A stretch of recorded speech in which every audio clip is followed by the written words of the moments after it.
Hello friends, welcome to Velraj and crime diaries. நம்ம இந்தியாவில் இருக்க பஞ்சாப்ல மோகா டிஸ்ட்ரிக்ட்ல பால்ராஜ் சிங் கில்ங்கிற ஒரு டிஎஸ்பி இருக்காரு. இவர் ரொம்ப திறமையான ஒரு போலீஸ் அதிகாரி. 2010 இவர் திறமையா ஒர்க் பண்ணதுக்காக பிரசிடென்ட் மெடல் அவார்டு கூட கொடுத்திருக்காங்க. ஸோ பஞ்சாப்ல இவர் வேலை பார்க்குற இடத்துல எவ்வளவு பெரிய கிரைம் நடந்தா கூட ரொம்ப ஈஸியா அதை தீர்த்து வைக்கிற ஒரு திறமையான காவல்துறை அதிகாரி. இவருக்கு திருமணமாகி குழந்தைகள்லாம் இருக்கு. இந்த டயத்துல 2012 ஜனவரி மாசம் பஞ்சாப்ல எலெக்ஷன் நடக்குது. எலெக்ஷன் நடந்தா என்ன ஆகும்? இந்த காவல்துறை அதிகாரிகளுக்கு ஒர்க் லோடு வந்து ரொம்ப அதிகமா இருக்கும். அந்த மாதிரி தான் ஜனவரி மாசம் ஃபுல்லா இவருக்கு ஒர்க் லோடு ரொம்ப அதிகமா இருக்கு. ஒரு வழியா ஜனவரி எண்டில் எலெக்ஷன் முடியுது. அப்ப இவர் என்ன ஃபீல் பண்றாரு? இந்த எலெக்ஷன் டியூட்டி பார்த்து ரொம்ப டயர்டாச்சு. மேபி தன்னோட சொந்த ஊருக்கு போயிட்டு தன்னோட அப்பா அம்மா கூட ஒரு வாரம் ரெஸ்ட் எடுக்கலாங்கிற மாதிரி இதே பஞ்சாப்ல இருக்கிற லூதியானா அப்படிங்கிற ஊர்ல இருக்கிற தன்னோட அம்மா அப்பா வீட்டுக்கு குடும்பத்தோட போறாரு. பிப்ரவரி மாசம் 1 காலையில போறாரு. நல்லா ரிலாக்ஸ் பண்ணிட்டு ஈவன் அந்த 1 மந்த் ஒர்க் பண்ண டயர்டை தீக்கிறதுக்காக வீட்டில் ரிலாக்ஸ் பண்ணிட்டு இருக்கும்போது சாயங்காலம் 5:30 அவருக்கு ஒரு ஃபோன் வருது. நரேந்திர பால் சிங்கிற இவரோட ஃப்ரெண்டு தான் கால் பண்றாரு. அவர்கிட்ட ஒரு உதவி கேட்டிருக்காரு. நான் வெளியில ஒரு வேலை நிமித்தமா போனோம், எனக்கு ஒரு கார் அரேஞ்ச் பண்ணி கொடுன்னு கேட்டிருக்காரு. அந்த நரேந்திர பால் சிங்கிற ஃப்ரெண்டுமே ஒரு கார் அரேஞ்ச் பண்ணிட்டு கார் ரெடி ஆயிடுச்சுப்பா, உன்னை வீட்டில் வந்து நான் காரை கொடுக்க சொல்றேங்கிற மாதிரி ஃபோன் பண்றாரு. கிட்டத்தட்ட ஒரு 5:40 அந்த கார் வந்து நிக்குது. இவர் தன்னோட அப்பா கிட்டையும் தன்னோட மனைவி கிட்டையும் என்ன சொல்றாருன்னா, எனக்கு கொஞ்சம் முக்கியமான வேலை இருக்கு, ஒரு 2-3 ஹவர்ஸ்ல வந்துருவேங்கிற மாதிரி சொல்லி கிளம்பி போறாரு. அப்படி கிளம்பி போன இந்த டிஎஸ்பி பால்ராஜ் சிங் கில் போன பல மணி நேரம் கழிச்சு கூட வீட்டுக்கு வரல. ஒரு நைட்டு 8 மணி ஆகுது, 9 மணி ஆகுது, 10 மணி ஆகுது. அப்போ அவங்க அப்பா தன்னோட மருமகள் கிட்ட கேட்கிறாரு, எங்கமாச்சு இவன் போனா, என்னாச்சு ஆளே வரலன்னு கேட்கிறாரு. இல்லையே, இவர் எங்க போனாருன்னு எனக்கும் தெரியலங்கிற மாதிரி அவங்க மனைவி சொல்றாங்க. அப்போ அவங்க அப்பா என்ன பண்றாரு, இந்த டிஎஸ்பிக்கு ஃபோன் பண்ணி பார்க்கறாரு. அவரோட ஃபோன் சுவிட்ச் ஆஃப்ல இருக்கு. இது அவருக்கு பயங்கர அதிர்ச்சியா இருக்கு. பிகாஸ் இவர் எங்க போனாலும் போனை சுவிட்ச் ஆஃப் பண்ண மாட்டாரு. அதுவும் இப்படி திடீர்னு கிளம்பி போனவர் ஏன் இவ்வளோ நேரமும் வீட்டுக்கு வரலன்னா அவங்க அப்பாவுக்கு ஒரு சின்ன பதட்டம் வருது. ஒரு நார்மலான பீப்புள்லாம் பதட்டப்படலாம். இவர் ஒரு டிஸ்ட்ரிக்ட்ல இருக்க ஒரு பெரிய டிஎஸ்பி போஸ்ட்ல இருக்க ஒரு காவல்துறை அதிகாரி, இவரை பத்தி எதுக்கு நம்ம கவலைப்படணும் அப்படிங்கிற மாதிரி அவங்க அப்பா மனசை தேத்திக்கிட்டா கூட சில நேரம் போக போக போக அவங்க அப்பாவுக்கு ஒரு சின்ன பதட்டம் வருது. தன்னோட பையனுக்கு ஏதோ ஒரு பேராபத்து நிகழ்ந்திருக்குங்கிற மாதிரி அவருக்கு தோணுது. இப்படியே நைட்டு 12 மணி ஆகுது, 1 மணி ஆகுது. அப்ப இவர் முடிவு பண்ணிட்டாரு, இனிமேல் நம்ம லேட் பண்ண வேணாம், தன்னோட பையனை தேட ஆரம்பிக்கலாங்கிற மாதிரி முடிவு பண்றாரு. பட் எங்க போய் தேடுறதுன்னு தெரியல, அவங்க பையன் எங்க போயிருக்காருன்னு தெரியல. பட் கடைசியா இந்த டிஎஸ்பிக்கு யாரு கார் கொடுத்தாங்களோ அந்த நபருக்கு ஃபோன் பண்ணி கேட்டா அவர் என்ன சொல்றாரு, இல்ல சார் கார் வேணும் தான் கேட்டாரு, எங்க போறேன்னு என்கிட்ட சொல்லவே இல்லைங்கிற மாதிரி அவர் சொல்றாரு. அப்பதான் இந்த டிஎஸ்பியோட அப்பாவுக்கு ஒரு ஞாபகம் வருது. இந்த பஞ்சாப்ல லூதியானாக்கு வெளியில ஒரு ஃபார்ம் ஹவுஸ் இருக்கு. இவரோட இந்த டிஎஸ்பியோட க்ளோஸ் ஃப்ரெண்டு தான் அந்த ஃபார்ம் ஹவுஸ் வச்சிருக்காரு. அடிக்கடி நண்பர்கள் அங்க போய் மீட் பண்ணுவாங்க. ஒருவேளை தன்னோட ஃப்ரெண்ட்ஸை பார்க்கறதுக்காக அந்த ஃபார்ம் ஹவுஸுக்கு பண்ணை வீட்டுக்கு போயிருப்பானுங்கிற மாதிரி இவருக்கு சந்தேகம் வருது. உடனே இவர் தனக்கு தெரிஞ்ச ஒரு 10 ஃப்ரெண்ட்ஸை கூப்பிட்டுக்கிறாரு. ஸோ எல்லாருமே ஒரு கார் எடுத்துட்டு ஊருக்கு ஒதுக்குப்புறமா இருக்கிற அந்த பண்ணை வீட்டுக்கு போறாங்க. அந்த பண்ணை வீடே நைட்டு 2 மணிக்கு நிசப்தமா இருக்கு. அந்த பண்ணை வீட்டில் பெரிய கதவுலாம் லாக் பண்ணல, கேட்டு சும்மா தான் அப்படி ஓப்பன்ல இருக்கு. அப்படி கேட்டை தள்ளிட்டு இவங்க 10 பேரும் உள்ள போய் பார்க்குறாங்க. அப்படி உள்ள போய் பார்க்கும்போது அந்த பண்ணை வீட்டுக்கு வெளியில ஒரு புல்வெளி ஏரியா இருக்கு. அந்த ஏரியால இந்த டிஎஸ்பி பால்ராஜ் சிங் கில்லோட இறந்த சடலத்தை கண்டுபிடிக்கிறாங்க. அவங்க அப்பா தன்னோட பையனோட சடலத்தை பார்த்து பயங்கர ஷாக் ஆயிட்டாரு. இந்த டிஎஸ்பி பால்ராஜை சுத்தி எங்க பார்த்தாலும் ரத்தமா இருக்கு. அதுவும் இந்த டிஎஸ்பியை யாரோ கடுமையா தாக்கி ஒரு இரும்பு கம்பியில தாக்கி அவரோட கழுத்தை அறுத்து கொடுமையா கொலை பண்ணிருக்காங்க. உண்மையிலேயே இவர் எதுக்கு இங்க வந்தாரு, யாரு கொலை பண்ணாங்க அப்படிங்கிற மாதிரி ஒரு க்ளூவுமே கிடைக்கல. சரி, அந்த பண்ணை வீட்டுக்குள்ள போய் பார்ப்போம், இவரை கொலை பண்ண அந்த நபர்கள் இருக்க சான்ஸ் இருக்குன்னு. இப்போ அந்த பண்ணை வீட்டுக்குள்ள போன இந்த 10 பேருக்கும் இன்னொரு பேரதிர்ச்சி காத்துட்டு இருக்கு. அந்த பண்ணை வீட்டுக்கு உள்ள ஒரு பாத்ரூம் இருக்கு. அந்த பாத்ரூமை திறந்து பார்த்தா அதுக்குள்ள ஒரு பெண்ணோட சடலத்தை கண்டுபிடிக்கிறாங்க. இந்த டிஎஸ்பி பால்ராஜ் எவ்வளவு கடுமையா தாக்கப்பட்டு கொலை செய்யப்பட்டாரோ கிட்டத்தட்ட அதே மாதிரி தான் அந்த பெண்ணும் தாக்கப்பட்டு கொலை செய்யப்பட்டிருக்காங்க. அந்த பெண்ணை இந்த கொலைகாரங்க 10-15 டைம் கத்தியால குத்திருக்காங்க. அதுவும் அந்த பெண்ணோட உடல் அரை நிர்வாணமா இருக்கு. அந்த பெண் கடைசியா போட்டிருந்த பேண்ட்டை உருகிட்டு போயிருக்காங்க. ஒட்டுமொத்தத்தில் இந்த ஃபார்ம் ஹவுஸ்ல ஒரு மிகப்பெரிய கிரைம் நடந்திருக்குன்னு தெரியுது. பட் போலீஸுக்கு கால் பண்ண போறாங்க. பட் இந்த டிஎஸ்பி பால்ராஜோட அப்பாவுக்கு ஒரு டவுட் என்ன வருதுன்னா, தன்னோட பையன் ஃப்ரெண்ட்ஸை பார்க்க இங்கே வந்திருக்கலாம், பட் பாத்ரூம்ல சடலமா இருக்கிற அந்த பெண் யாரு அப்படிங்கிறதான் இப்போ எல்லாத்துக்கும் ஒரு மிகப்பெரிய கேள்விக்குறியா இருக்கு.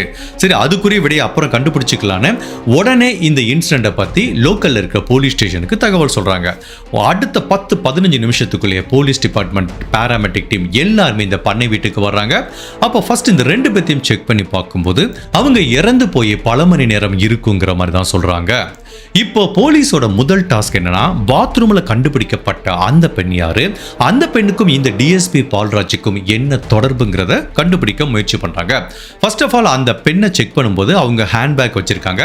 அதுல அந்த பெண்ணோட ஐடி கார்டு இருக்கு. அதை எடுத்து செக் பண்ணி பார்க்கும்போது அந்த பெண்ணோட பேரு மோனிகான்னு தெரியுது. அந்த பெண்ணுக்கு ஏற்கனவே திருமணமாயிருக்கு. கணவர் ஒரு பிசினஸ் மேனா இருக்காரு. அந்த பெண்ணுக்கு ஒரு பெண் குழந்தை இருக்கு. அதுவும் டீனேஜ் ஸ்டேஜ்ல ஒரு பெண் குழந்தை இருக்கு. ஸோ இப்போ இவங்க 2 பேரும் இப்படி பண்ணை வீட்டில் வந்து திருட்டுத்தனமா மீட் பண்றதுனால இவங்க 2 பேத்துக்குள்ளும் என்ன உறவுங்கிறத போலீஸால யூகிக்க முடியுது. இப்ப பிரச்சனை அது கிடையாது. இவங்களுக்குள்ள என்ன நடந்துச்சுங்கிறத கண்டுபிடிக்க வரல. இவங்க 2 பேத்தையும் யாரு கொலை பண்ணாங்க அப்படிங்கறத கண்டுபிடிக்கிறதா போலீஸோட பிரதான வேலை. இப்ப போலீஸ் இந்த மோனிகாவோட குடும்பத்திட்ட கேக்குறாங்க. ஏற்கனவே இந்த டிஎஸ்பி பால்ராஜ் அவங்க குடும்பத்தில் என்ன சொல்லிட்டு வந்தாரு, தன்னோட ஃப்ரெண்டை பார்க்க போறேன்னு சொல்லி வந்திருக்காரு. ஒரு கார் எடுத்துட்டு வந்திருக்காரு. பட் இவங்க அவங்க ஃபேமிலி கிட்ட என்ன சொல்லிட்டு வந்திருக்காங்கன்னா, தன்னோட கணவர்கிட்டையும் பொண்ணுகிட்டையும் என்னோட ஃப்ரெண்ட்ஸு கூட ஒரு பார்ட்டிக்கு போறேன், நைட்டு 8 மணி 9 மணிக்குள்ள வந்துருவேன்னு சொல்லி அவங்க ப்ராமிஸ் பண்ணிட்டு தான் போயிருக்காங்க. பட் அவங்களும் நெடுநேரம் வீடு திரும்பலன்னு அவங்க கணவரும் மிட் நைட்ல போலீஸ்ல ஒரு கம்ப்ளைண்ட் பதிவு பண்ணியிருக்காரு. இப்போ இந்த ஃபார்ம் ஹவுஸோட ஓனர் யாருன்னு போலீஸ் செக் பண்ணி பார்க்கும்போது அவரோட பேர் சஞ்சய் தெரியுது. அந்த சஞ்சய் யாருன்னா இந்த டிஎஸ்பி பால்ராஜோட ரொம்ப க்ளோஸ் ஃப்ரெண்ட். அவர் எப்பெல்லாம் இந்த ஃபார்ம் ஹவுஸ்ல இந்த மோனிகாவை மீட் பண்ணணும்னு நினைக்கிறாரோ அப்ப தன்னோட ஃப்ரெண்டு கிட்ட அந்த ஃபார்ம் ஹவுஸ் கீயை வாங்கிப்பாரு. அப்ப பண்ணை வீட்டில் இவங்க அடிக்கடி நிறைய டைம் மீட் பண்ணிருக்காங்க. இந்த டைமும் அந்த மாதிரி ஒரு மீட்டிங் காண்டி தான் இவர்கிட்ட இருந்து கீயை வாங்கியிருக்காங்க. அந்த ஃபார்ம் ஹவுஸுக்கு மொத்தம் 3 கீ இருக்கு. ஒன்னு சஞ்சய்ங்கிற அந்த ஓனர் கிட்ட இருக்கும். பட் அதுக்கப்புறம் இந்த டிஎஸ்பி பால்ராஜ் கிட்ட ஒரு கீ இருக்கும். அதுக்கப்புறம் இந்த பண்ணை வீட்டில் வேலை பார்க்குற ஒரு நபர் கிட்ட கீ இருக்கும். பட் எப்பெல்லாம் பால்ராஜ் மோனிகாங்கிற அந்த பெண்ணை மீட் பண்ண வர்றாரோ அப்ப அந்த பண்ணை வீட்டில் வேலை பார்க்குற நபரை வந்து வரக்கூடாதுங்கிற மாதிரி சொல்லிடுவாங்க. ஸோ இப்போ இவருக்கு எப்படி கீ கிடைச்சது, இன்னொரு ஃப்ரெண்ட்கிட்ட இருந்து காரை வாங்கிட்டு வந்திருக்காருங்கிற மாதிரி ஓவராலா என்ன நடந்ததுங்கிறத போலீஸால யூகிக்க முடியுது. இப்போ அடுத்தபடியா இவங்க 2 பேரோட செல்போன் ரெக்கார்டை செக் பண்றாங்க. அதாவது DSP Paulraj and Monica. So இவங்க 2 பேரும் வீட்டில இருந்து கிளம்பி வர்றாங்க. 2 பேருமே வேறு வேறு கார்ல வந்திருக்காங்க. 2 பேருமே இந்த ஃபார்ம் ஹவுஸ்க்குள்ள வரும்போது கரெக்டா 6 மணிலேருந்து 6:15 இருந்திருக்கு. ஸோ 6:15 6:45 வரைக்கும் இவங்க 2 பேரும் ஒரே லொகேஷன்ல தான் இருந்திருக்காங்க. ஸோ மேபி அந்த டயத்துல இவங்க ஒரு பிரைவேட்டான மீட்டிங்ல இருந்திருக்கலாங்கிற மாதிரி தெரியுது. பட் 6:50 வரைக்கும் இவங்களோட போன் ஆக்டிவா இருந்ததுனால ஸோ 6:15 6:50 2 பேரும் இந்த வீட்டுக்குள்ள தான் இருந்திருக்காங்க. 6:50 மேல தான் இந்த கொலை நடந்திருக்கலாங்கிற மாதிரி போலீஸோட அனுமானம். மேபி 6:50 7:30 இந்த கொலை நடந்திருக்கலாம். இது எப்படி நடந்திருக்கும், இது யாரு பண்ணியிருப்பா அப்படின்னு பார்க்கும்போது இந்த பண்ணை வீடு இருக்கிறது ஒரு செக்லூடான ஏரியா, ஊருக்கு ஒதுக்குப்புறமா இருக்கு. அவ்வளவு டார்க்கா லைட்டே இல்லாத இங்க என்ன நடந்தாலும் வெளி உலகத்துக்கு தெரியாம ஒரு தனிமைப்படுத்தப்பட்ட இடமா தான் இருக்கு. அதுவும் இந்த பண்ணை வீட்டை சுத்தி சரியான ஒரு ஃபென்சிங் இல்ல, வேலி கிடையாது. ஈவன் இந்த பண்ணை வீட்டுக்கு உள்ள வர்ற கேட்ல கூட ப்ராப்பரான லாக் கிடையாது.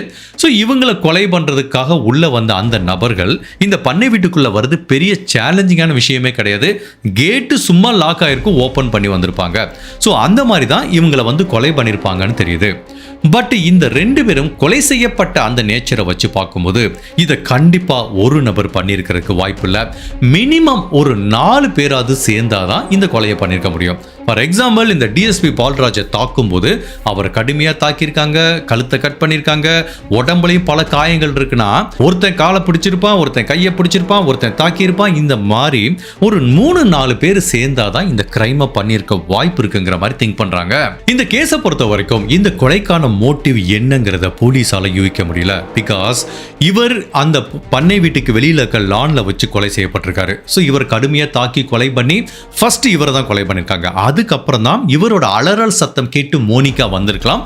அப்போ மோனிகா ஒரு 4 பேரை பார்த்து பயந்துட்டு வீட்டுக்குள்ள ஓடி இருக்கலாம். வீட்டுக்குள்ள போய் இவங்க மோனிகாவை கொலை பண்ணிருக்கலாம். பட் மோனிகாவோட அரை நிர்வாண உடலை பார்க்கும்போது கண்டிப்பா வந்த நபர்கள் இவங்க கிட்ட தவறா நடந்திருக்க வாய்ப்பு இருக்கு அப்படிங்கிற மாதிரி தான் திங்க் பண்றாங்க. பட் அதே டயத்துல மோனிகாவோட மரணமும் அவ்வளவு கொடுமையா இருந்திருக்கு. ஒரு 14-15 டைம் அவங்கள கத்தியால குத்துன தடயம் இருக்கு.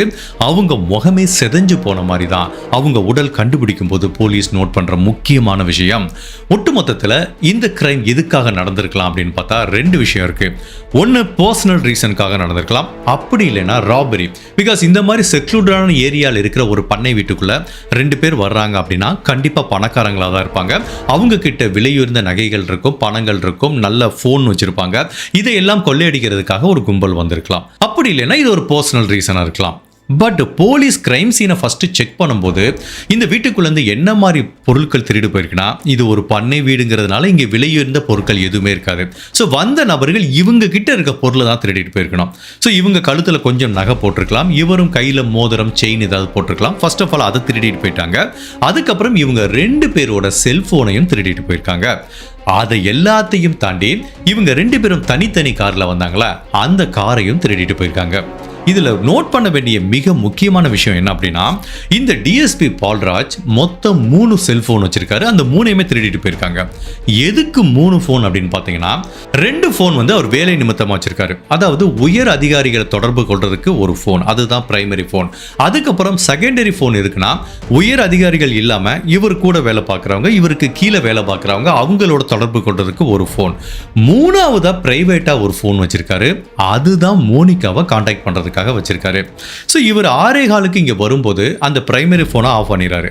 தட் மீன்ஸ் உயர் அதிகாரிகள் யாரும் இவரை தொடர்பு கொள்ள முடியாது. சோ 2ஆவதா ஒரு போன் வச்சிருக்காரு பாத்தீங்களா, அந்த செகண்டரி போனோட நம்பர் தான் அவங்க அப்பாக்கு இருந்திருக்கு. அந்த நம்பர் தான் அவங்க அப்பா அடிச்சு பார்த்திருக்காரு. இப்போ அதுவும் சுவிட்ச் ஆஃப் வந்திருக்கு. 3ஆவது இவர் மோனிகா கூட தொடர்பு கொள்றதுக்காக ஒரு போனை வச்சிருக்காரு. அந்த போன்ல இருந்து என்ன கண்டுபிடிக்கிறாங்கன்னா, இவர் வீட்டில் கிளம்புனதுல இருந்து மோனிகாக்கு மெசேஜ் அனுப்பிச்சு, நான் இத்தனை மணிக்கு வந்துடுவேன், நீயும் இத்தனை மணிக்கு வான்னு இவங்க 2 பேரும் கம்யூனிகேட் பண்ணிட்டே வந்திருக்காங்க. 6:15 மேல அந்த மெசேஜ் ஸ்டாப் ஆயிருக்கு. தட் மீன்ஸ் 6:15 இவங்க 2 பேரும் பண்ணை வீட்டுக்கு வந்திருக்கலாம், மீட் பண்ணிருக்கலாம். அதனால தான் அந்த மெசேஜ் ஸ்டாப் ஆயிருக்கு அப்படிங்கிற மாதிரி தெரியுது. ஸோ ஒட்டுமொத்தத்தில் இந்த 3 செல்போனையும் எடுத்துட்டு போயிட்டாங்க. இவங்க கிட்ட இருக்க பர்ஸ், அதாவது இந்த டிஎஸ்பி பால்ராஜ் அவர் பர்ஸ்ல கொஞ்சம் பணம் வச்சிருக்காரு, அதையும் எடுத்துட்டு போயிட்டாங்க. அந்த பெண் ஹேண்ட்பேக்ல கொஞ்சம் பணம், டெபிட் கார்டு, கிரெடிட் கார்டு எல்லாத்தையும் திருடிட்டு போயிருக்காங்க. இது எல்லாத்தையும் வச்சு பார்க்கும்போது இது ராபரிக்காக செய்யப்பட்ட கொலை மாதிரி தான் போலீஸுக்கு இனிஷியலா தெரியுது. நம்ம நாட்டில் ஒரு கிரைம் நடந்துச்சு அப்படின்னா அது டிஎஸ்பி மாதிரி உயர் அதிகாரிகள் திறமையா இன்வெஸ்டிகேட் பண்ணி சால்வ் பண்ண எவ்வளவோ கேஸை நம்ம பார்த்துருக்கோம். பட் இங்க டிஎஸ்பியே கொலை செய்யப்பட்டிருக்காரு. இதை விட ஒரு கொடூரமான நிகழ்வு இருக்க முடியுமா? ஜஸ்ட் திங்க் பண்ணி பாருங்க. அப்போ பஞ்சாப் மக்கள் கிட்ட எவ்வளவு விதமான ஒரு பதட்ட உணர்வு வந்திருக்கும், போலீஸ் மேல எவ்வளவு ஒரு அவநம்பிக்கை ஏற்பட்டிருக்கும்.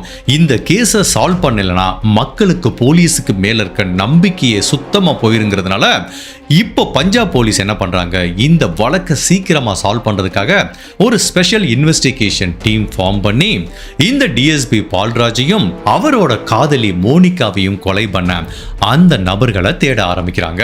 அப்படி போலீஸ் இந்த கொலைகாரங்களை தேடிட்டு இருக்கும் போது பலவிதமான திருப்பங்கள் நிகழ ஆரம்பிக்குது. உண்மையிலேயே பால்ராஜ் அண்ட் மோனிகா இவங்க 2 பேத்தையும் கொலை பண்ண அந்த கொலைகாரங்கள் யாரு, போலீஸ் அவங்கள பிடிச்சாங்களாங்கிற பலவித குழப்பங்களும் திருப்பங்களும் நிறைஞ்ச பஞ்சாப்ல நடந்த ஒரு வித்தியாசமான ட்ரூ கிரைம் கேஸ் தான் இன்னைக்கு நம்ம இந்த வீடியோல பார்க்க போறோம். அப்படி இந்த 2 பேத்தையும் யாரு கொலை பண்ணாங்க, இவங்க மரணத்துக்கு பின்னாடி இருக்கிற மர்மங்கள் என்னங்கிறத நம்ம தெரிஞ்சுக்கிறதுக்கு முன்னாடி உங்க டைம் 2 செகண்ட்ஸ் எனக்காக ஸ்பெண்ட் பண்ணி என்னோட வீடியோஸ் உங்களுக்கு பிடிச்சிருந்துச்சுன்னா லைக் பண்ணிட்டு கமெண்ட் பண்ணுங்க. இன் கேஸ் என்னோட சேனலை இது வரைக்கும் நீங்க சப்ஸ்கிரைப் பண்ணாம பார்த்தீங்கன்னா மறக்காம சப்ஸ்கிரைப் பண்ணி என்ன சப்போர்ட் பண்ணுங்க. நீங்க வீடியோ பார்க்குற சுவாரஸ்யத்தில் லைக் பண்ண மறந்துட்டீங்கன்னா ஒரு 2 செகண்ட் பாஸ் பண்ணிட்டு லைக் பண்ணிட்டு அதுக்கப்புறம் இந்த கேஸை நம்ம ப்ரொசீட் பண்ணலாம். இந்த ஸ்பெஷல் இன்வெஸ்டிகேஷன் டீம் அவங்களோட முதல் கட்ட விசாரணையை எங்கிருந்து ஆரம்பிக்கிறாங்கன்னா, அதாவது சிடிஆர் செல்போன் டேட்டா ரெக்கார்டை வச்சு பார்க்குறாங்க. இந்த ஃபார்ம் ஹவுஸ் அப்படிங்கிறது ஒரு செக்லூடான ஏரியா. அதுல கொலை செய்யப்பட்ட பால்ராஜ் அண்ட் மோனிகாவோட செல்போன் சிக்னல் லிங்க் ஆயிருக்கும். அதை எல்லாத்தையும் தாண்டி இந்த கொலை நடந்தப்போ சாயங்காலம் ஒரு 6:45 7:30 மணி வரைக்கும் இந்த ஏரியால யாரெல்லாம் செல்போன் சிக்னல் லிங்க் ஆயிருக்கோ அப்படிங்கிற மாதிரி ஒரு டேட்டாவை எடுத்து பார்க்குறாங்க. பக்கத்துல நிறைய கிராமங்கள் இருக்கிறதுனால நிறைய சிக்னல் லிங்க் ஆகுது. அதனால போலீஸ்ல இருந்து சரியான தடயத்தை கண்டுபிடிக்க முடியல. இந்த செல்போன் தான் ஒரு ஸ்டாண்ட் அவுட்டா தெரியுது. மேபி இது கொலைகாரங்களுக்கு சொந்தமான செல்போனா இருக்க வாய்ப்பு இருக்குங்கிற மாதிரி போலீஸால எந்த செல்போன் நம்பரையும் உறுதிப்படுத்த முடியல. பட் ஒன்னு மட்டும் போலீஸுக்கு புரியுது, இவங்க 6:15 உள்ள வந்திருக்காங்கன்னா 6:45 4 பேர் உள்ள வந்து இவங்களை கொலை பண்றாங்கன்னா ½ an hourக்குள்ள இந்த பண்ணை வீட்டுக்கு 2 பேர் வந்திருக்காங்க அப்படிங்கிறது இவங்களை கொலை பண்ண அந்த கொலைகாரங்களுக்கு எப்படி தெரியும்னா, கண்டிப்பா இவங்களை கொலை பண்ண அந்த கொலைகாரங்க இந்த ஏரியாவை சேர்ந்தவங்களா இருக்கிறதுக்கு வாய்ப்பு இருக்கு. மேபி ஒரு 6 மணிக்கு இந்த பண்ணை வீடை சுத்தி அவங்க கேஷுவலா நிற்கும் போது 2 கார் வந்து நிக்கிறத பாக்குறாங்க. ஒரு 2 பேர் இறங்கி நடந்து போறத பாக்குறாங்க. இதை வச்சு பார்க்கும்போது ஒரு 2 பணக்காரங்க இங்க வந்திருக்காங்கிறத ஒரு 6:15 மணிக்கு இவங்களுக்கு தெரிய வருது. உடனே அடுத்தடுத்து இவங்க கூட்டாளிகளுக்கு ஃபோன் பண்றாங்க. அடுத்த ½ an hourக்குள்ள எல்லாருமே இந்த பண்ணை வீட்டுக்கு அசம்பிள் ஆயிருக்காங்க. ஸோ இதுல இருந்து என்ன தெரியுதுன்னா, கண்டிப்பா சுத்தி இருக்க கிராமத்தை சேர்ந்த நபர்கள் தான் இந்த கொலையை பண்ணிருக்கிறதுக்கு நிறைய வாய்ப்பு இருக்குங்கிற மாதிரி ஃபீல் பண்றாங்க. மேலும் போலீஸ் இந்த கிரைம் சீனை பார்க்கும்போது பால்ராஜ் அண்ட் மோனிகாவோட உடம்புல ஏற்பட்ட அந்த காயத்தோட தன்மையை பார்க்கும்போது இவங்களை கொலை பண்ணவங்க ஒரு ப்ரொஃபஷனல் கில்லரா இருக்கிறதுக்கு வாய்ப்பு இல்லை. பிகாஸ் ஒரு தேர்ந்த கொலைகாரனா இருந்தா அவன் கொலை பண்ற பேட்டர்னுக்கும் இந்த மாதிரி திடீர்னு கொள்ளையடிக்க வரும்போது இடையில யாராவது வந்தா அவங்கள தாக்குறதுக்கும் நிறைய வித்தியாசம் இருக்கு. ஸோ கண்டிப்பா இந்த காயத்தோட தன்மையை வச்சு பார்க்கும்போது இவங்களை கொலை பண்ண அந்த கொலைகாரங்க இதுக்கு முன்னாடி ப்ராப்பரா ஒரு ப்ரொஃபஷனல் கொலை பண்றவங்க கிடையாது. ராபரிக்காக வந்திருக்காங்க, இவங்க அதை தடுத்திருக்காங்க, அவங்க கொலை பண்ணிட்டாங்க அப்படிங்கிற மாதிரி தான் திங்க் பண்றாங்க. மேலும் கிரைம் சீன்ல கிடைச்ச நிறைய ரத்த கரைகள் கொலை செய்யப்பட்ட இந்த 2 பேரையும் தாண்டி கொலைகாரங்களுக்கு சொந்தமா இருக்கிறதுக்கு நிறைய வாய்ப்பு இருக்குங்கிற மாதிரி தான் ஃபீல் பண்றாங்க. அந்த மாதிரி நிறைய ரத்த மாதிரிகளை சேகரித்து வச்சுக்கிறாங்க. பட் போலீஸுக்கு புரியாத விஷயம் என்னன்னா, மோனிகாவோட உடல் அரை நிர்வாணமாக கண்டுபிடிக்கும் போது அவங்க கடைசியாக போட்டிருந்த அந்த பேண்ட்டை மட்டும் கொலைகாரங்க எடுத்துட்டு போயிருக்காங்க. இதுக்கு 2-3 காரணம் இருக்கலாம். ஒன்று, அவங்களை கொலை பண்ணதுக்கு அப்புறம் ஒரு நினைவு சின்னமாக இருக்கலாங்கிற மாதிரி எடுத்துட்டு போயிருக்கலாம். அப்படி இல்லைனா கொலைகாரங்களுக்கு சம்பந்தமான ஒரு தடயம் அவங்களோட பேண்ட்ல வந்திருக்கலாம். ஃபார் எக்ஸாம்பிள், ரத்தம் தோய்ந்த ஃபிங்கர் பிரிண்டோ இல்ல கொலைகாரங்களோட ரத்தமோ அவங்க பேண்ட்டுக்கு டிரான்ஸ்பர் ஆயிருக்கலாம்.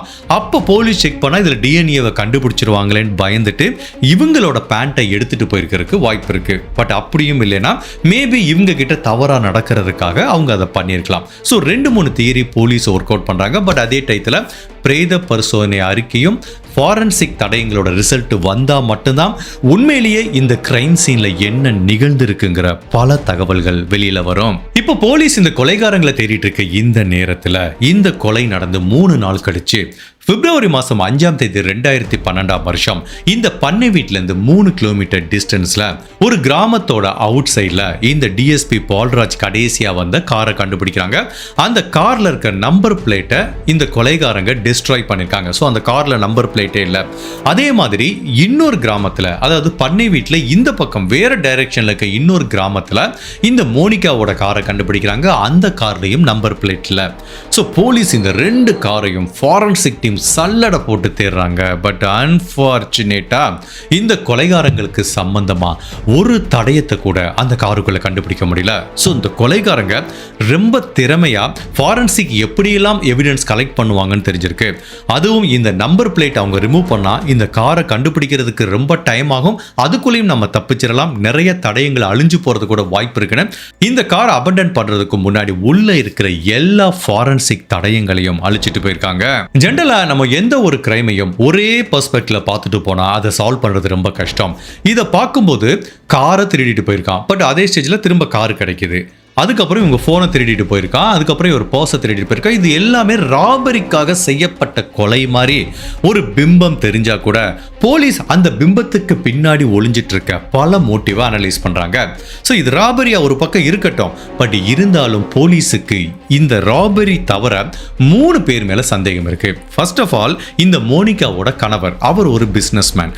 அவருக்கு மேபி தன்னோட மனைவிக்கும் இந்த பால்ராஜுக்கும் இருக்கிற தொடர்பு தெரிஞ்சிருக்கலாம். அதனால பர்சனல் ரீசனுக்காக அவர் தன்னோட மனைவியை பின்தொடர்ந்து வந்திருக்கலாம், பண்ணை வீட்டுக்கு வந்திருக்கலாம், அங்க தன்னோட மனைவியும் பால்ராஜும் ஒன்னா இருக்கிறத பார்த்து கோபப்பட்டு 2 பேத்தையும் கொலை பண்ணிருக்கலாம். இது ஒரு பாசிபிள். அப்படி இல்லைன்னா இந்த கணவரே வர வேணாம், இவர் ஒரு 4-5 பேரை அரேஞ்ச் பண்ணி இவங்களை கொலை பண்ண வச்சு இது ஒரு ராபரி மாதிரி செட் பண்ணி வச்சிருக்கலாம். அதுவும் நடந்திருக்கலாம். ஸோ இது மோனிகாவோட கணவர் மேல ஒரு சந்தேகம் இருக்கு. ரெண்டாவது, இந்த டிஎஸ்பி பால்ராஜுக்கு ஒரு நபர், ஒரு ஃப்ரெண்டு கார் கொடுத்து விட்டாரு. ஸோ இப்போ அந்த நபர் மேலேயும் சந்தேகம் இருக்கு. மூணாவது, அந்த பண்ணை வீட்டுக்கு சொந்தக்காரராக இருக்கிற அந்த டிஎஸ்பி பால்ராஜோட இன்னொரு ஃப்ரெண்டு மேலேயும் சந்தேகம் இருக்கு. பட் இந்த 3 பேரையும் பல வாரங்கள் தொடர்ந்து கூப்பிட்டு விசாரிக்கிறாங்க. பட் போலீஸ் எவ்வளவு விசாரிச்சா கூட அன்பார்ச்சுனேட்டா இந்த 3 பேத்தையும் இந்த கிரைம்ல லிங்க் பண்றதுக்கு ஒரு தடயமும் இல்லை. மோனிகாவோட கணவர் தான் இதை பண்ணியிருப்பாருன்னு சொல்லி போலீஸோட அனுமானம் தான். பட் அதுக்கு எந்த விதமான எவிடன்ஸும் இல்லை. மற்ற 2 பேர் மேலேயும் எந்த எவிடன்ஸும் இல்லைங்கிறதுனால சரி ஓகே, இப்போ வரைக்கும் இவங்க இதை பண்ணியிருக்க வாய்ப்பு இல்லைன்னு இப்போ அந்த 3 பேரையும் சஸ்பெக்ட் லிஸ்ட்ல இருந்து ரிமூவ் பண்றாங்க. இப்போ இந்த 3 பேரும் பண்ணலனா இவரை யாரு கொலை பண்ணிருப்பா? இவங்க பண்ணை வீட்டுக்கு வர்றாங்கிறது யாருக்கு தெரியும்? இவங்க வந்த ஒரு ½ an hourக்குள்ள இப்படி பிளான் பண்ணி யாரு கொலை செய்ய முடியும் அப்படிங்கிற மாதிரி யோசிக்கும் போது இன்னொரு சில தகவல் கிடைக்குது. அதாவது இந்த ஏரியால நிறைய பேர் குடிச்சிட்டு கண்ணா பின்னான ஒரு நைட்டு ஃபுல்லா பக்கத்துல இருக்க ஒரு தென்னந்தோப்புக்குள்ள சுத்திட்டு இருப்பாங்களாம். அந்த மாதிரி ஆள்கள் நிறைய கிரைம்ல ஈடுபடுறதுக்கு வாய்ப்பு இருக்கு. அது சம்பந்தமா பல வழக்குகள் இந்த ஏரியால பதிவு செய்யப்பட்டிருக்கு.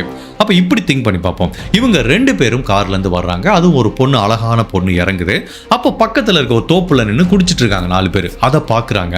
அப்போ ஆட்டோமேட்டிக்கா அந்த பெண் மேல ஆசை வருது. இங்க போனா நிறைய பணமும் கிடைக்கிறதுனால இந்த சந்தர்ப்பத்தும் சூழ்நிலையும் நம்ம ஏன் பயன்படுத்திக்க கூடாதுன்னு அப்ப கேஷுவலா அங்க ட்ரிங்க் சாப்பிட்டு ஒரு 4-5 பேர் இந்த கிரைமை பண்ணிருக்க வாய்ப்பு இருக்குங்கிறதுனால போலீஸோட இப்ப மெயின் ஃபோக்கஸே அந்த லோக்கல்ல இருக்க ஏரியால இருக்கிற கிரிமினல்ஸை விசாரிக்கிறாங்க. லோக்கல்ல இருக்க எல்லா வில்லேஜர்ஸும் இதுல இன்வால்வ் ஆயிருக்க முடியாது. பட் அந்த கிராமத்திலேயே சில கிரிமினல் இருப்பான்ல, இதுக்கு முன்னாடி இந்த மாதிரி கிரைம் பண்ணிருப்பான், குடிச்சிட்டு பொண்ணு கிட்ட தவறா நடந்திருப்பான், அந்த மாதிரி கிரிமினலோட லிஸ்ட்டை எடுத்து ஒன்னா விசாரிக்க ஆரம்பிக்கிறாங்க. இப்படி போலீஸ் விழி பிதுங்கிட்டு இருக்க இந்த நேரத்துல இந்த இன்சிடென்ட் நடந்து 1 மாசம் கழிச்சு மார்ச் மாசம் 7ஆம் தேதி 2012ஆம் வருஷம் இந்த கேஸ்ல ஃபர்ஸ்ட் ஒரு பிரேக் த்ரூ போலீஸுக்கு கிடைக்குது. அதாவது காணாம போன பால்ராஜோட ஐபோன் திரும்ப ஆன் ஆகுது. அந்த சிக்னல் உடனே போலீஸுக்கு கிடைக்குது. அந்த சிக்னல் எங்க கிடைக்குதுன்னு பார்க்கும்போது இந்த ஃபார்ம் ஹவுஸ்ல இருந்து 5 கிலோமீட்டர் டிஸ்டன்ஸ்ல இன்னொரு வில்லேஜ் இருக்கு. அந்த வில்லேஜில் தான் இந்த போன் ஆன் ஆயிருக்குங்கிற மாதிரி தெரியுது. பட் அப்ப போலீஸ் என்ன பண்றாங்க, பதட்டத்துல அந்த போனுக்கு கால் பண்ண ஆரம்பிச்சிட்டாங்க, ரிங் போக ஆரம்பிச்சிட்டாங்க. அப்ப எதிர்முனையில் இருக்க அந்த நபர் பயந்துட்டாரு. ஒரு 2-3 டைம் போலீஸ் கால் பண்றாங்க. உடனே அந்த நபர் திரும்ப போனை சுவிட்ச் ஆஃப் பண்ணிடுறாரு. இன்கேஸ் போலீஸ் அந்த கால் பண்ணாம அந்த செல்போன் சிக்னலை ட்ரேஸ் பண்ணியே போயிருந்தா அந்த நபரை பிடிச்சிருக்கிறதுக்கு வாய்ப்பு இருக்கு. பட் அப்படி இருந்தாலும் கடைசியா அந்த செல்போனோட லொகேஷனை வச்சு போய் பார்க்கும்போது அந்த கிராமத்துல போலீஸ் சல்லடை போட்டு தேடுறாங்க. பட் அப்பையும் போலீஸுக்கு எந்த வித க்ளூவும் கிடைக்கல.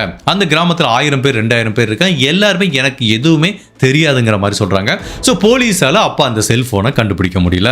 இப்படியே சில மாதங்கள் உருண்டு ஓடி போது இந்த கொலை நடந்து சில மாதங்கள் கழிச்சு ஏப்ரல் மாசம் 2012ஆம் வருஷம் ஃபைனலா இந்த கேஸ்ல ஒரு முக்கியமான வேலிடான பிரேக் த்ரூ கிடைக்குது.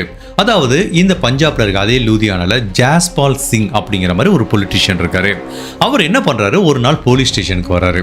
சார், ஒரு 4 பேர் எனக்கு தெரியும் சார். அந்த 4 பேர் தான் இந்த டிஎஸ்பி பால்ராஜையும் அவங்க காதலி மோனிகாவையும் கொலை பண்ணிருக்காங்க அப்படிங்கிற மாதிரி அவர் சொல்றாரு. ஓகே சார், உங்களுக்கு எப்படி தெரியும்னு கேட்டிருக்காங்க. அந்த 4 பேரும் என்கிட்ட கன்ஃபெஷன் பண்ணிக்கிட்டாங்க சாருங்கிற மாதிரி சொல்றாரு. உங்ககிட்ட எதுக்காக அவங்க கன்ஃபெஷன் பண்ணிக்கணுங்கிற மாதிரி போலீஸ் கேட்குறாங்க. இல்ல சார், அவங்க 4 பேர் தான் ராபரிக்காக இந்த கொலையை பண்ணியிருக்காங்க. பட் அந்த கொலை பண்ணும்போது தான் ஒரு டிஎஸ்பியை கொலை பண்றோம், ஒரு பெரிய காவல்துறை அதிகாரியை கொலை பண்றோம்னு தெரியாமே பண்ணிட்டாங்க. அப்போ 2-3 நாள் கழிச்சு தான் நியூஸ்ல பாக்குறாங்க டிஎஸ்பி கொலை செய்யப்பட்டிருக்காருன்னு தெரியும் போதுதான் இவங்களுக்கு ஒரு பதட்டம் வந்துருச்சு. ஆகா, எப்படியும் போலீஸ் நம்மளை தேடி கண்டுபிடிச்சிருவாங்க, என்கவுண்டர்ல போட்டுருவாங்கன்னு சில மாதங்கள் தலைமறைவா ஒரு பயத்தோடய இருந்துட்டு வந்தாங்க. பட் ஒரு ஸ்டேஜ்ல தங்களோட உயிரை காப்பாத்திக்கிறதுக்காக என்கிட்ட சொன்னாங்க, போலீஸ்ல சரணடையணும், எங்களை என்கவுண்டர் பண்ண வேண்டாம்னு சொல்லுங்க, போலீஸ் கிட்ட நீங்க எப்படியாவது பாதுகாப்பா சரணடைறக்குரிய வழியை ஏற்படுத்தி கொடுங்கிற மாதிரி என்கிட்ட கேட்டாங்க சார். ஸோ இந்த 4 பேரும் அந்த கொலையை பண்ணியிருக்கிறதுக்கு வாய்ப்பு இருக்கு சார் அப்படிங்கிற மாதிரி அவர் சொல்றாரு. இப்போ போலீஸ் அந்த 4 பேர் யார் யாருன்னு விசாரிக்கிறாங்க. அதுல முதல் நபரோட பேரு, இந்த பிளானுக்கு எக்ஸிக்யூட் பண்ணி கொடுத்த அந்த நபரோட பேரு ஹர்விந்தர் சிங். அவனும் இதே ஏரியாவை சேர்ந்தவ தான், பல முறை பல கிரைமுக்காக ஜெயிலுக்கு போயிட்டு வந்தவன். அவன் தான் இந்த கிரைமுக்கு வந்து மூல காரணமா இருந்திருக்கான். பிகாஸ் அவன் பல நாள் இந்த பண்ணை வீட்டை நோட்டமிட்டு இருக்கான். அதுவும் இந்த பண்ணை வீடு அவுட் சைட் இருக்கிறதுனால யாரு வந்தாலும் உடனே தகவல் கொடுத்தா ஈஸியா இங்க கொள்ளையடிக்கலாங்கிற மாதிரி ஒரு பிளான் பண்ணி இவங்க ஏற்கனவே ஒரு 4 பேர் பிளான்ல இருந்திருக்காங்க. ஃபர்ஸ்ட் இந்த ஹர்விந்தர் சிங், ரெண்டாவது பிரித்பால் சிங் அப்படிங்கிற ஒரு நபர், மூணாவது உமேஷ் கர்தாங்கிற ஒரு நபர். இந்த 3 பேர் தான் மெயினான குற்றவாளிகள். கொள்ளையடிச்சது, அந்த 2 பேத்தையும் கொலை பண்ணது. அதுக்கப்புறம் இவங்களுக்கு உடந்தையா இன்னொரு 3 பேர் இருக்காங்க. ஹசன்ஜித் சிங் அப்படிங்கிற ஒரு நபர், ரவீந்திர சிங் அப்படிங்கிற ஒரு நபர், அதுக்கப்புறம் தவீந்தர் சிங் அப்படிங்கிற இன்னொரு நபர். இவங்க 3 பேரும் உதவி செஞ்சவங்க. ஃபார் எக்ஸாம்பிள் அந்த கிரைம் சீனை கிளீன் பண்றதுக்கு உதவி செஞ்சிருக்காங்க. இவங்களை அந்த செக்யூர்டான ஏரியா கூட்டிட்டு வந்திருக்காங்க. அதுக்கப்புறம் இவங்க திருடிட்டு போன 2 காரையும் சேல் பண்றதுக்காக உதவி பண்ணவங்க. அப்படிங்கிற மாதிரி இந்த 3 பேரும் வெவ்வேறு விதங்கள்ல இந்த கொலைக்கு உடந்தையா இருந்தா கூட அந்த ஃபர்ஸ்ட் இருந்த ஹர்விந்தர், பிரித்பால் அண்ட் உமேஷ் இவங்க 3 பேர் தான் முதன்மை குற்றவாளியா கருதப்படுது. இப்போ இந்த 6 பேரையும் தனித்தனியா போலீஸ் விசாரணை பண்றாங்க. சோ இப்போ எல்லாருமே என்ன மாதிரி கன்ஃபெஷன் பண்ணிக்கிறாங்கன்னா, சார் இது வந்து ராபரிக்காக செய்யப்பட்ட ஒரு கொலை தான், இவர் உண்மையிலேயே டிஎஸ்பிங்கிறது எங்களுக்கு தெரியாது. 6:15 எங்க கூட்டத்தை சேர்ந்த ஒரு நபர் இந்த பண்ணை வீட்டுக்கு வெளியே கேஷுவலா நின்றுட்டு இருக்கும்போது 2 கார் வந்து நிக்குது. அதுல 2 பேர் இறங்கி போனதை அவன் பார்த்திருக்கான் சார். உடனே எங்களுக்கு தகவல் கொடுத்தான். நாங்களும் ஒரு 6:35 இங்க அசம்பிள் ஆயிட்டோம். ஈவன் இந்த பண்ணை வீட்டுக்கு உள்ள போறது ரொம்ப ஈஸியான விஷயம் தான். நாங்களும் நிறைய ஆயுதங்களை எடுத்துட்டு போனோம். ஸோ ஃபர்ஸ்ட் இந்த பால்ராஜ் சிங் மட்டும்தான் அந்த பண்ணை வீட்டுக்கு வெளியில லான்ல நின்றுட்டு இருந்தாரு. ஃபர்ஸ்ட் போனவனே அவரை நாங்கள் தாக்க ஆரம்பிச்சிட்டோம். அடின்னு அடிச்சு அவரை கொலை பண்ணிட்டு அவர்கிட்ட இருக்க எல்லா திங்ஸையும் அபகரிச்சுக்கிட்டோம். பட் இந்த சத்தத்தை கேட்டு பண்ணை வீட்டுக்கு உள்ள இருந்து மோனிகா பதட்டமா வந்தாங்க. இப்படி எங்க 4 பேரை பார்த்த விட்டு பயந்துட்டு திரும்ப உள்ளே ஓடுறாங்க. நாங்களும் அவங்க பின்னாடியே துரத்திட்டே போனோம். ஸோ அங்க உள்ள வச்சு நாங்களும் கத்தியை வச்சு குத்தி அடிச்சு அவங்களை கொலை பண்ணோம். அப்போ எங்களோட கையில காயம் ஏற்பட்டுருச்சு. அந்த காயத்திலிருந்து வந்த ரத்தம் இந்த மோனிகாவோட ஜீன்ஸ் பேண்ட்ல பட்டதுனால வேற வழியே இல்லாம அந்த ஜீன்ஸை நாங்க ரிமூவ் பண்ணிட்டு போற மாதிரி இருந்துச்சு. மற்றபடி நாங்க அந்த பெண் கிட்ட தவறா நடக்கல. எங்களோட மோட்டிவ் ரொம்ப கிளியர் சார். கொள்ளையடிக்கிறதுக்காண்டி தான் வந்தோம். அவங்க கிட்ட இருக்க நகைகளை கொள்ளையடிச்சோம், போனை கொள்ளையடிச்சோம், பர்ஸை கொள்ளையடிச்சோம், காரை கொள்ளையடிச்சோம் சார். அதுக்கப்புறம் நாங்க என்ன பண்ணோம், இந்த காரை விற்கிறதுக்காக முயற்சி பண்ணோம். அதுக்கு நிறைய டீலர் இருப்பாங்க. அப்படிதான் எனக்கு இந்த ரவீந்திர சிங் அப்படிங்கிற ஒருத்தன் உதவிக்கு வந்தான். அவன் இந்த மாதிரி திருட்டு காரெல்லாம் வித்து கொடுத்துறதுல அவன் ரொம்ப கிளவர். அவங்கிட்ட கொடுத்து நாங்கள் இந்த காரை விற்க முயற்சி பண்ணும் போதுதான் இந்த கேஸை பற்றி தெரிய வந்தது. கொலை செய்யப்பட்டது டிஎஸ்பின்னு தெரியும் போது நாங்களும் பயந்துட்டோம். அந்த காரை விற்க முயற்சி பண்ற அந்த நபரும் பயந்துட்டு, ஐயோ என்னால அந்த காரை விற்க முடியாது, நீங்களே வச்சுக்கோங்கன்னு காரை எங்கிட்ட கொடுத்துட்டாங்க. எங்களுக்கு இப்போ இந்த 2 காரை வச்சுட்டு என்ன பண்ணுறதுனே தெரியல. அதனால தான் நம்பர் பிளேட்டை ரிமூவ் பண்ணிட்டு அங்கங்கே ஒரு வில்லேஜில் போய் இந்த காரை அபண்டன் பண்ணிட்டு வந்தோம். ஸோ நாங்களும் இப்படியே வெயிட் பண்ணி பார்த்தோம். என்னடா அது டிஎஸ்பியை கொலை பண்ணிட்டோம், தப்பான ஒரு இடத்துல கையை வச்சுட்டோமேனு பயந்துட்டு இருந்தோம். அப்புறம் பல மாசங்கள் வந்து நாங்கள் தலைமறைவா வந்தோம். பட் எப்படியும் போலீஸ் கண்டுபிடிச்சிருவாங்க, தங்களை என்கவுண்டரில் போட்டுருவாங்கன்னு தெரியும். அதனால தான் உயிருக்கு பயந்துட்டு நாங்கள் இந்த ஒரு பொலிட்டீஷியனை கான்டாக்ட் பண்ணி சரண்டர் ஆயிருக்கோம். ஸோ எங்கள் உயிருக்கு எந்த பங்கமும் வரக்கூடாதுங்கிற மாதிரி இவங்க கன்ஃபெஷன் கொடுக்குறாங்க. இவங்க பண்ண கிரைமையும் ஒத்துக்கிட்டு நாங்க 6 பேரும் சேர்ந்து தான் பண்ணோம் அப்படிங்கிற மாதிரி சொல்றாங்க. சோ போலீஸ் இவங்க என்னதான் கன்ஃபெஷன் பண்ணிக்கிட்டா கூட இவங்களுக்கு அகைன்ஸ்டா பலவிதமான ஃபாரன்சிக் தடயங்களை கலெக்ட் பண்றாங்க. ஃபர்ஸ்ட் வந்து செல்போன் டேட்டா ரெக்கார்ட். அதாவது இவங்க ஒரு 2 செல்போனை திருடிட்டு போனாங்க. அந்த செல்போன் இவங்க கிட்ட இருந்து ரெக்கவர் ஆச்சு, அதை நோட் பண்றாங்க. அந்த செல்போனை இவங்க தான் வச்சிட்டு இருந்தாங்க அப்படிங்கிற தகவலையும் கலெக்ட் பண்றாங்க. கொலை நடந்தப்போ இவங்களோட செல்போன் சிக்னல் அந்த பண்ணை வீட்டில் தான் இருந்தது அப்படிங்கிற தகவலை திரட்டுறாங்க. இது எல்லாத்தையும் தாண்டி கிரைம் சீன்ல கிடைச்ச ரத்த கரைகளை இந்த கொலை பண்ண நபர்களோட டிஎன்ஏ மேட்ச் ஆகிறதுனால அறிவியல் ரீதியா இவங்களுக்கு அகைன்ஸ்டா பலவிதமான தடயங்கள் இருக்கிறதுனால ஃபைனலா 2012 ஜூன் மாசம் இந்த வழக்கை லோக்கல்ல இருக்க ஒரு செஷன் கோர்ட்டுக்கு ட்ரையலுக்கு எடுத்துட்டு போறாங்க. அங்க இங்க தடயங்கள் வந்து கோர்ட்ல சமர்ப்பிக்கப்படுது. ஃபைனலா இதை விசாரிச்ச நீதிபதி இதுல முதன்மை குற்றவாளியா கருதப்படுற ஹர்விந்தர், பிரித்பால் அண்ட் உமேஷ் இவங்க 3 பேருக்கும் இவங்க தான் ஆக்சுவலா கொலை பண்ணது. அதனால இவங்க 3 பேத்துக்கும் ரெட்டை ஆயுள் தண்டனை கொடுக்குறாங்க. அந்த ரெட்டை ஆயுள் தண்டனை எப்படின்னா கன்சிக்யூட்டிவா நடக்கும். ஒரு ஆயுள் தண்டனை முடிஞ்சதுக்கு அப்புறம் தான் இன்னொரு ஆயுள் தண்டனையை அனுபவிக்க முடியும். அது எப்படிங்கிறத நான் பின்னாடி எக்ஸ்பிளைன் பண்றேன். அதுக்கப்புறம் இதுல உடந்தையா இருந்த ஹசன் சிங் அப்படிங்கிற அந்த நபருக்கும் ரவீந்திரங்கிற இன்னொரு நபருக்கும் தலா 3 வருடங்கள் சிறை தண்டனை கொடுக்குறாங்க. பட் கடைசியில் இருக்க தவீந்தர் சிங்கிற ஒரு நபருக்கும் இந்த கிரைமுக்கும் எந்தவித லிங்கும் இல்ல அப்படிங்கிறதுனால அவரை வந்து நிரபராதின்னு சொல்லி ரிலீஸ் பண்ணிடுறாங்க. ஸோ ஃபைனலா இந்த குற்றவாளிகள் என்ன பண்றாங்க, 2015 வருஷம் ஹைகோர்ட்ல தங்களுக்கு கொடுக்கப்பட்ட தண்டனையை எதிர்த்து மனு தாக்கல் பண்றாங்க. நாங்க எங்களுக்கு கொடுக்கப்பட்ட தண்டனை நியாயமற்றது, அதை கொஞ்சம் குறைங்க அப்படிங்கிற மாதிரி. அதை விசாரிச்ச ஹைகோர்ட் என்ன பண்றாங்கன்னா, இந்த 3 பேரோட ஆயுள் தண்டனையை கொஞ்சம் வித்தியாசமா குறைக்கிறாங்க. செஷன் கோர்ட்ல என்ன கொடுத்தாங்கன்னா, 2 ஆயுள் தண்டனை, பிகாஸ் இவங்க 2 பேரை கொலை பண்ணியிருக்காங்க. ஸோ அடுத்தடுத்து இந்த தண்டனை வந்து அவங்க அனுபவிக்கணும். இப்போ ஜென்ரல் ஆயுள் தண்டனை எப்படி ஒர்க் அவுட் ஆகும்னா, ஆயுள் தண்டனைன்னு கொடுத்துருவாங்க. பட் 14 வருஷம் கழிச்சு அவங்க நன்னடத்தையோட இருந்தால் அவங்களுக்கு பரோல் கிடைக்கிறதுக்கு சான்ஸ் இருக்கு. அப்போ அந்த ஒரு ஆயுள் தண்டனை முடிவுக்கு வந்துடும். இப்போ அடுத்தடுத்து ஒரு ஆயுள் தண்டனை இவங்க அனுபவிக்கணும் அப்படின்னா, இப்போ முதல் ஆயுள் தண்டனை இவங்க அனுபவிச்சுட்டு இருக்காங்க. 14 வருடங்கள் ஜெயிலில் இருக்காங்க. அப்போ எப்போ பரோல் கிடைக்க போதோ அப்போ அடுத்த ஆயுள் தண்டனை ஆட்டோமேட்டிக்காக வந்துடும். இவங்க வேற வழியே கிடையாது, இன்னொரு 14 வருடங்கள் சிறையில் இருக்கணும். ஸோ மொத்தம் மினிமம் 28 வருடங்களாவது சிறையில் இருக்கணும். பட் ஹைகோர்ட் என்ன பண்ணுறாங்க, இவங்க 3 பேரோட தண்டனையை, இவங்களுக்கு கொடுக்கப்பட்ட ஆயுள் தண்டனையை கன்கரண்டாக இவங்க அனுபவிக்கலாம். தட் மீன்ஸ் ஒரே நேரத்தில் அனுபவிக்கலாம். அப்படின்னா இவங்க ஒரு 14 வருடங்கள் கழித்து பரோலில் வெளிவரதுக்கு சான்ஸ் இருக்கு. ஸோ ஃபர்ஸ்ட் 3 பேருக்கும் கொடுக்கப்பட்ட ஆயுள் தண்டனையை கன்கரண்டா மாத்துறாங்க. அடுத்த 2 பேருக்கு கொடுக்கப்பட்ட அந்த 3.5 வருஷ சிறை தண்டனையை அப்படியே மெயின்டைன் பண்ணிக்கிறாங்க. அந்த கடைசி நபர் நிரபராதிங்கிறதுனால அவருக்கு எந்த தண்டனையும் ஹைகோர்ட்ல கொடுக்கல. இந்த கேஸ் இதோட முடியல. இதுக்கப்புறம் பலவிதமான திருப்பங்கள் இந்த வழக்குல நடக்க ஆரம்பிக்குது. ஸோ இந்த 3 பேத்துக்கும் ஆயுள் தண்டனை கொடுத்துட்டாங்க. அவங்க ஜெயில இருந்துட்டு வரும்போது நமக்கு தெரியுமே, பல வருடங்கள் நன்னடத்தையோட தான் இவங்களுக்கு பரோல் கிடைக்கும். ஸோ 2025 வருடம் ஜனவரி மாதம் இந்த 3 பேத்துக்கும் பரோல் கிடைக்குது. அதுலயும் இந்த ஹர்விந்தர் சிங்கிற முதன்மை குற்றவாளிக்கு பரோல் கொடுத்துறாங்க. பட் நீதிமன்றம் அவங்க கொடுத்த பரோல் எவ்வளவு தவறான விஷயம், அதுக்கு நீதிமன்றம் கொடுக்க போற விலை எவ்வளவு பெருசு அப்படிங்கிறது சில மாதங்களே தெரிய வருது. ஜனவரி மாதம் 2025 வருஷம் இவனுக்கு பரோல் கிடைக்குது. பட் ஏப்ரல் மாதம் இவன் ஒரு மிகப்பெரிய கிரைமை இதே பஞ்சாப்ல கமிட் பண்றான். பஞ்சாப்ல ஒரு லாயரையும் அந்த லாயரோட மனைவியும் கடத்திட்டு போறான். கடத்திட்டு போனதுக்கு அப்புறம் அந்த 2 பேத்தையும் ரொம்ப கொடூரமா கொலை பண்றான். அதாவது இந்த பண்ணை வீட்டில் வச்சு இவங்களை எப்படி சித்திரவதை பண்ணி கொலை பண்ணானோ அதே நேச்சர்ல இந்த லாயரையும் அவங்க மனைவியும் கொலை பண்றான். அதுக்குரிய காரணம் என்னன்னா, லேட்டர் பாயிண்ட் ஆஃப் டைம் அவன் போலீஸ் கிட்ட என்ன சொல்றான், இவங்க கிட்ட ராபரிக்காகவோ வேற எதுக்கோ கொலை பண்ணல, இவங்க கிட்ட எனக்கு கொஞ்சம் பர்சனலா ப்ராப்ளம் இருக்கு, அதுக்காண்டி தான் இந்த 2 பேத்தையும் நான் கொலை பண்ணேன் அப்படிங்கிற மாதிரி அவன் சொல்றான். ஸோ இவங்க 2 பேத்தையும் கொலை பண்ணிட்டு போலீஸோட கண்ணில் மண்ணை தூவிட்டு இவன் பஞ்சாப்ல இருந்து குஜராத்துக்கு தப்பிச்சு போறான். ஏற்கனவே ஒரு வழக்கில் பரோல்ல விட்டது பெரிய தப்புன்னு போலீஸ் ஃபீல் பண்ணிட்டு இருக்கும்போது இவன் 2 கொலையை பண்ணிட்டு இப்போ குஜராத்துக்கு போறான். இவன் எவ்வளவு ஆபத்தான நபருங்கிறது போலீஸுக்கு தெரியுது. இன்னும் எத்தனை கொலைகள் அவன் பண்ணுவான்னு தெரியாது. ஃபைனலா போலீஸ் ஒரு நீண்ட தேடுதலுக்கு அப்புறம் ஆகஸ்ட் மாதம் 2025 வருஷம் குஜராத்தில் வச்சு இவனை அரெஸ்ட் பண்றாங்க. அப்போ இவன் எல்லாத்தையும் கன்ஃபெஷன் பண்ணிக்கிறான். பண்ணை வீட்டில் வச்சு நான் தான் கொலை பண்ணேன் அவங்க 2 பேத்தையும், இப்போ இந்த லாயரையும் அவங்க மனைவியும் நான் தான் கொலை பண்ணேன்னு கன்ஃபெஷன் பண்ணிக்கிறான். இப்போ இந்த கேஸ் ட்ரையலுக்கு போது. பட் இந்த டைம் கண்டிப்பா அவனுக்கு பரோல்ல வெளிவர முடியாத மாதிரி ஆயுள் தண்டனை கிடைக்கிறதுக்கு வாய்ப்பு இருக்கு. ஈவன் இந்த பரோல்ல வந்து ஹர்விந்தர் சிங்குங்கிற நபர் மட்டும்தான் இவ்வளவு பெரிய கிரைமை பண்ணியிருக்கான். பட் அந்த மற்ற 2 பேருமே அதுக்கப்புறம் எந்த விதமான கிரைம்லையும் ஈடுபடல. இந்த கேஸ்ல இருந்து நம்ம கத்துக்க வேண்டிய ஒரு வித்தியாசமான சைக்காலஜிக்கல் ஃபேக்ட் என்ன அப்படின்னா, நான் நிறைய கேஸை கவர் பண்ணியிருக்கலாம் சொல்றேன்.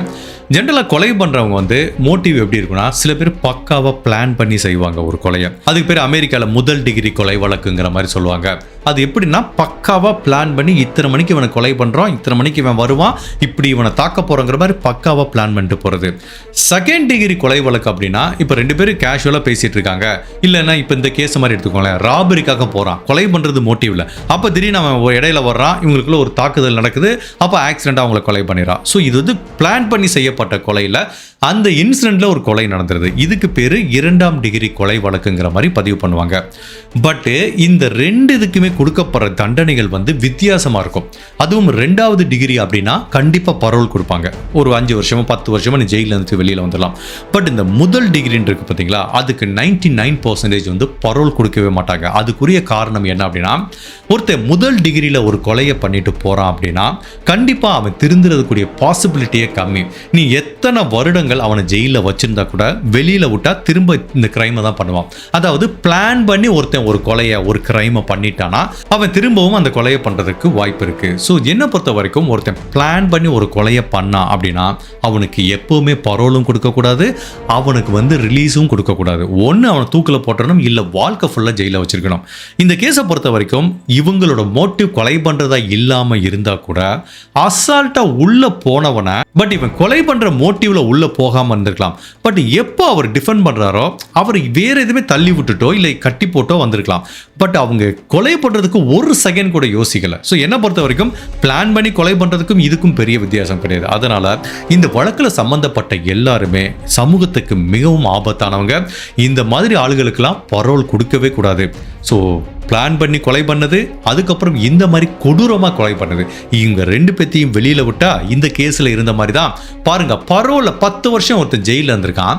பரோலில் வெளியில் வந்து அடுத்த 2 மாதத்துக்குள்ளே இந்த மாதிரி ஒரு கிரைம் அவன் பண்ண முடிஞ்சிருக்குன்னா அப்போ இந்த 10-15 வருட சிறை வாழ்க்கை அவன் வாழ்க்கையில் என்ன மாற்றத்தை ஏற்படுத்தியிருக்கு? ஒரு மாற்றத்தை ஏற்படுத்தலை. ஜெயிலேருந்து அவனோட பழி வாங்குற நோக்கம் மேலும் மேலும் தான் அதிகமாகிருக்கு. இந்த ஜெயில் வாழ்க்கை அவனோட கேரக்டர்லேயோ அவனோட மனசுலையோ ஒரு சிறிய மாற்றத்தை கூட ஏற்படுத்தலை. அதனால தான் சொல்கிறேன், பிளான் பண்ணி பண்ணுற கொலைகாரங்கள் இந்த முதல் டிகிரியில் போகிறவங்க யாருக்குமே பரோல் தரக்கூடாது. அதே டயத்தில் இந்த குழந்தைகள் கிட்ட தவறாக நடந்து ஜெயிலுக்கு போகிறான் பார்த்தீங்களா, அவனுக்கு சந்தேகமே கிடையாது, வாழ்க்கை ஃபுல்லாக உள்ளதாக இருக்கணும். பிகாஸ் சைக்கலாஜிக்கல் ஃபேக்ட் தான். ஒரு சின்ன குழந்தைய எப்படி ஒருத்தன் காம உணர்வோடு பார்க்க முடியுதோ அந்த உணர்வு அவனுக்கு கடைசி வரைக்கும் வாழ்க்கை ஃபுல்லாக இருக்கும். அவன் கண்டிப்பாக சமூகத்துக்கு பேராபத்தானவன். அந்த மாதிரி ஆளுகளை வெளியில் விடவே கூடாது. ஒட்டுமொத்தத்தில் இந்த கேஸை பற்றி நீங்கள் என்ன நினைக்கிறீங்க? உங்களோட கருத்தை மறக்காமல் இந்த வீடியோவில் பதிவு பண்ணுங்கள். இந்த மாதிரி அனதர் கேஸில் உங்களை சந்திக்கிறேன். Till then, stay safe, take care, bye.